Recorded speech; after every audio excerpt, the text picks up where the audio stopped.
ইলাহা লা ইলাহা ইল্লাল্লাহ লা ইলাহা হাইরে নামাজে রোজা ছাইরো না মা বাবাকে ভইল না হাইরে জান্নাতে বাসী হইতে চাইলে জান্নাতে বাসী হইতে চাইলে প্রাণ বড়ে করো সাধনা লা ইলাহা ইল্লাল্লাহ লা ইলাহা লা ইলাহা ইল্লাল্লাহ লা ইলাহা লা ইলাহা ইল্লাল্লাহ মুহাম্মাদুর রাসূলুল্লাহ সাল্লাল্লাহু আলাইহি ওয়াসাল্লাম আল্লাহ আল্লাহ আল্লাহ আল্লাহ আল্লাহ আল্লাহ আল্লাহ আল্লাহ আল্লাহ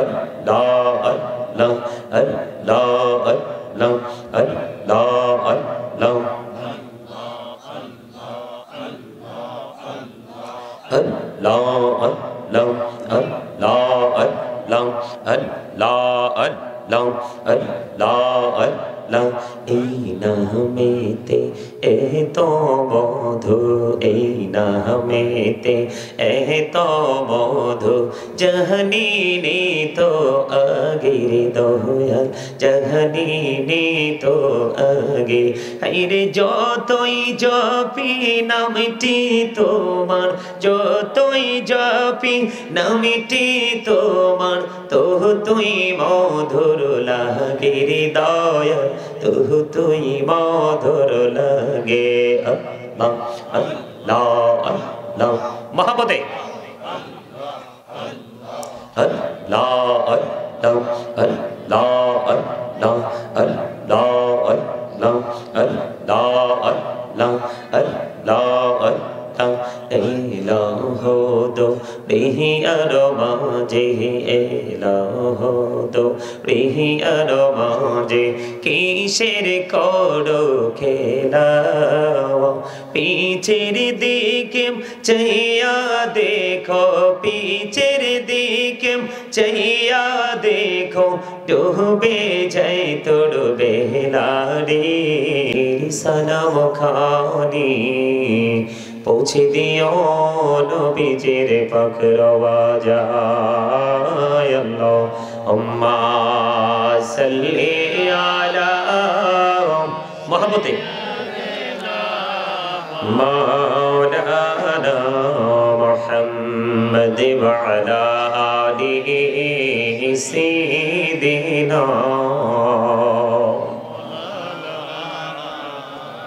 মুহাম্মদ আপন আপন করুণি মন এবারে কেউ তো তোমার আপনে না যিনি তোমার আপন হবে শুয়ে আছেন মদিনায় আল্লাহুম্মা সাল্লি আলা মাওলানা মুহাম্মদ ওয়া আলা আলিহি মহব্বতে সবাই মুহাম্মদ বাণী বাণী করোড়ে মন এবারে তো তোমার না আসল বাড়ি কবর দেশে মাটি হবে বিছানা আল্লাহুম্মা সাল্লি আলা মাওলানা মুহাম্মদ ওয়া আলা আলিহি সাইয়্যিদিনা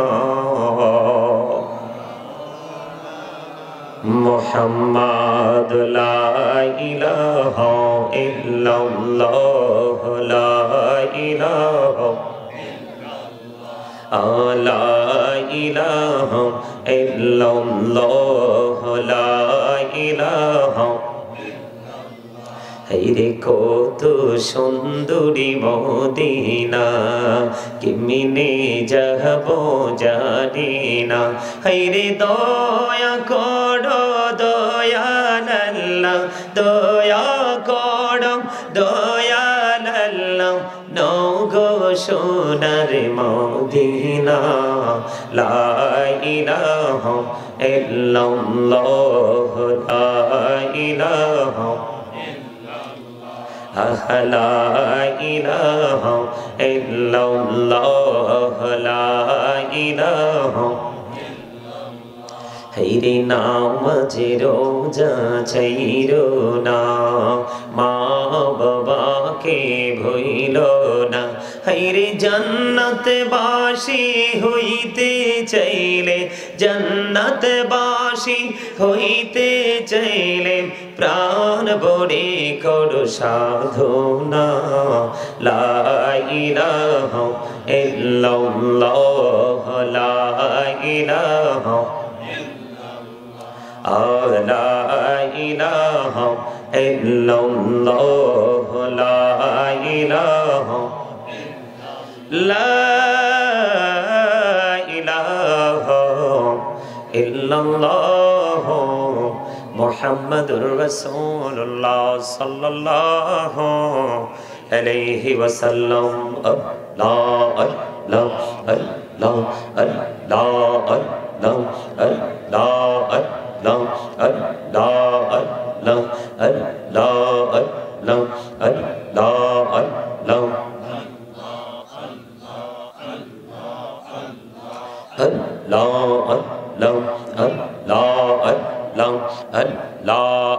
আল্লাহ আল্লাহ আল্লাহ এই নামেতে এত মধু এই নামেতে এত মধু জাহানিনি তো আগের দয়াল জাহানিনি তো আগে হায়রে যতই জপি নামটি তোমার যতই জপি নামটি তোমার তো তুই মধুর লাগে দয়াল তো তুই মধুর লাগে আল্লাহ আল্লাহ আল্লাহ মহাপতে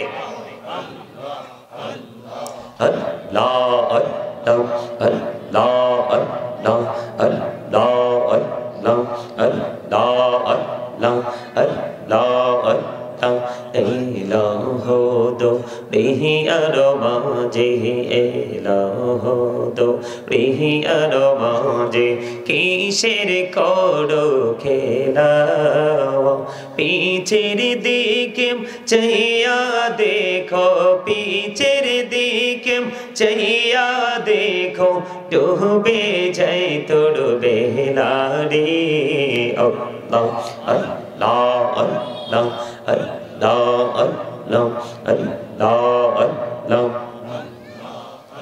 লা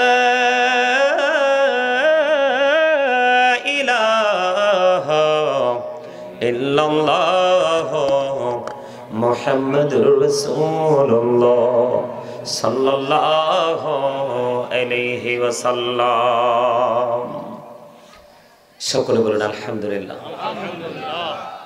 উপস্থিত উলামায়ে কেরাম আমন্ত্রিত অতিথিবৃন্দ দাড়িপাকা আমার মুরব্বী বাবারা যুবক ভাইয়েরা পর্দার অন্তরালে রয়েছেন আমার মা ও বোনেরা ভেতরেরটা you are great my dear brother absolutely right answer আলহামদুলিল্লাহ বলেন এইরকম কনফিডেন্স যারা আছে তাদেরই সফলতা চারপাশে ঘোরাঘুরি করছে কি কথা বলেন না কেন কেন আপনাদেরকে কেন আমি অসুস্থ বললাম আপনাদেরকে একটু খারাপ লাগে নাই যে হুজুর তো আমাদের মাঝে মেহমান আসলেন কিন্তু তিনি আমাদেরকে শুরুতেই অসুস্থ বলে ফেললেন তার মানে আপনাদেরকে আমি কি করেছি সম্মানিত উপস্থিতি আল্লাহ যখন খুশি হয় তিনটি কাজ করে কয়টি বেশি খুশি যখন হয় তখন একটা হলো পৃথিবীতে বৃষ্টি দেয়। কি দেয়? এই বৃষ্টি কিন্তু একদিনের বেশি 2 দিন হলে আমরা বিরক্ত হয়ে যাই। আমরা এত বুদ্ধিমান, তাই না? দ্বিতীয়ত হলো সেকেন্ড টাইম খুশি হলে পিতামাতার কোল জোরে দেয় কন্যা সন্তান। এখনকার যুগে যদি মেয়ে হয়, বাবারে শেষ, কয় আল্লাহ শুধু আমারে দেহে আর কেউ দেয় না। ঠিক না ব্যাটি? হ্যাঁ, 2টা গেল।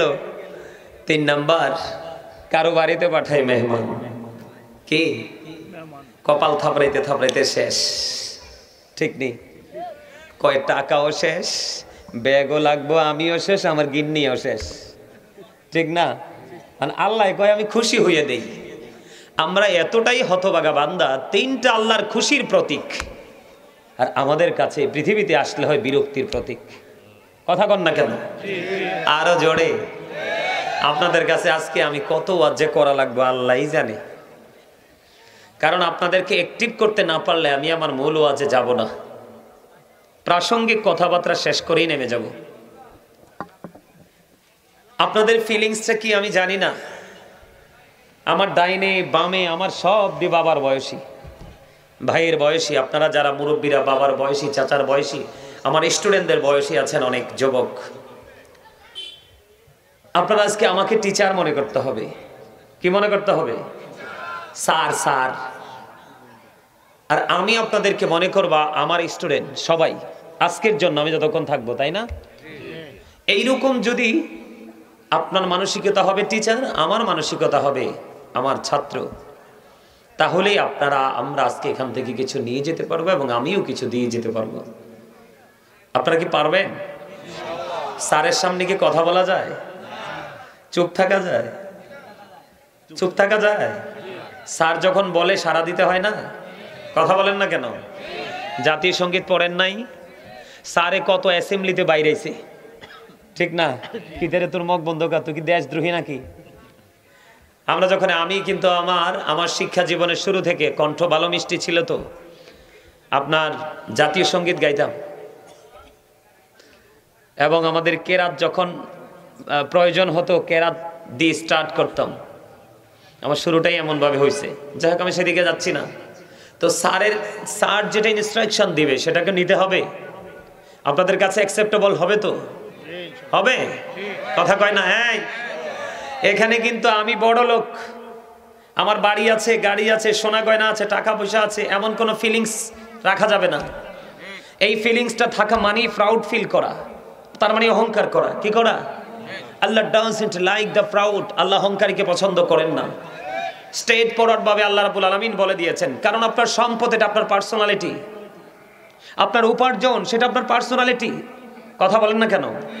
এগুলো তো আপনি কাউকে ভাগ দিবেন না। আবার আমাদের দেশের মানুষ আবার আপনার এখান থেকে ভাগ নিতে বসেও নেই। সবাই সবার জীবন জীবিকার জন্য। আপনারা সামনে আসলে আরো ভালো লাগবে আমার কাছে। আরেকটু সামনে, আপনারা যখন সামনে থাকবেন আমি সবাইরে দেখবো কেডা কি তা করে সব। আরে আমার মিয়া, আপনারা হাসতেও কি পারেন না? হাস্যোজ্জ্বল মানুষের জীবন খুব সুস্থ, আর গোমরা মানুষ স্পোর্ট দেন, জায়গাটা ফিনিশ হয়ে যায়। কেমনে? হার্ট অ্যাটাক করে। গম্ভীর মানুষ কখনোই সফল হতে পারে না, আর হাস্যোজ্জ্বল মানুষ কখনো কোনো জায়গায় গিয়ে ব্যর্থ হয় না, কারণ তার ফ্রি মুড তার অনেক দূরের জিনিসটাকে কাছে নিয়ে আসে। কথা বলেন না কেন? গম্ভীর মানেই হচ্ছে কঠোরতা। গম্ভীর মানে, গোমরাহি মানে কি? কঠোরতা। কঠোরতা অনেক সিম্পল বিষয়টাকে হার্ড করে দেয়। আর নমনীয়তা, মিষ্টি আচরণ, মিষ্টি ব্যবহার, আপনার আমার, এটা একটা পার্সোনাল ক্রেডিট, এটা আল্লাহ প্রদত্ত। এটা কিন্তু আপনার অনেক শক্ত জিনিসটাকেও কিন্তু একেবারে নরম করে দেয়, কঠিনটাকেও সহজ করে দেয়। তো এই জন্য আপনাদের কি বলছি, সম্মানিত উপস্থিতি, আমি আসছি আপনাদেরকে কিছু দিয়ে যাওয়ার জন্য। আপনারা নিবেন না? আল্লাহ যে 3টা জিনিস খুশি হয়ে পাঠায়, এর মধ্যে 3 নাম্বারটা বলছি মেহমান। তা আমি কিন্তু আজকে আপনাদের মেহমান। দেখছেন না আপনাদের, আমার আগে যিনি আলোচনা করেছেন ওনার নাম কি? ওবায়দুল হক সিদ্দিকী সাহেব, তাই না? ওই যে আমার এখানে আছে ওবায়দুল হক সিদ্দিকী সাহেব, আজকের বিশেষ আকর্ষণ। তিনি কি বলেছেন? মেহমান এসেছে, আমাকে সবকিছু ক্লিন করতে হবে, এটা আল্লাহ রাসূলের শিক্ষা, রাসূলের সুন্নাহ। তিনি দেখছেন কত আদব দেখি তিনি নেমে গেছেন। তো এটা ওনার কাজ হলো উনি ছেড়ে দেওয়া, আপনাদের কাজ হলো আমাদের সাথে ইনভলভ হওয়া, ঠিক না? যুক্ত হওয়া। যুক্ত হওয়ার পরে কিন্তু এখানে কিন্তু আপনাদের কিছু করণীয় আছে। কি আছে? স্যার যেটা বলবে এটা মানতে হবে, মানতে হবে না? আমি যদি বলি আপনাদেরকে প্রথম যে শর্ত, ফার্স্ট কন্ডিশন, সেটা হলো সবাইকে বলছি স্টপ ইউর মাউথ এভরিবডি, সকলের জবানকে বন্ধ রাখতে হবে।